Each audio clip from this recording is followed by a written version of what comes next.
அஸ்ஸலாமு அலைக்கும் வரஹ்மத்துல்லாஹி வரகாத்து. கனவா தொக்கு. இந்த கனவா தொக்கு ரசம் சோத்துக்கு நல்லா டேஸ்ட்டாக இருக்கும். இப்போ இது எப்படி செய்கிறதுன்னு பார்ப்போம்.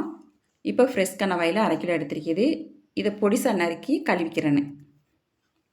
இப்போ கனவாயை கழுவியாச்சு. ஒரு சட்டி அடுப்பில் வச்சுட்டு தேங்காய் எண்ணெய் ஊற்றிக்கிறேன்னு, காஞ்ச மிளகாய் பிச்சு போட்டுக்கிறேன்னு, வெங்காயம் கருவாயிலை போட்டு தாளிச்சுக்கிறேன்னு. வெங்காயம் நல்லா வதங்கி வந்துடுறேன்னு. இதுக்கு சின்ன வெங்காயம் தான் போடணும்.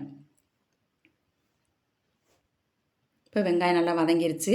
இப்போ தக்காளி பழத்தை போட்டு வதக்கிறேன்னு. தக்காளி நல்லா வதங்கிருச்சு.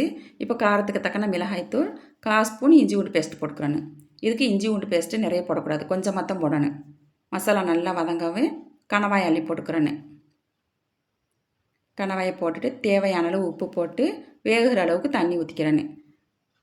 தண்ணியை ஊற்றி நல்லா கலந்து விட்டு வேக வச்சுக்கிறேன்னு. ஒரு கொதிக்கவும் சிம்பிளை வச்சுறேன்னு. இப்போ நல்லா வெந்து தொக்கா வந்துருச்சு. இப்போ கிளறி விட்டு அடுப்பை ஆஃப் பண்ணிடுறேன்னு. இந்த கனவா தொக்கு நல்லா டேஸ்ட்டாக இருக்கும்.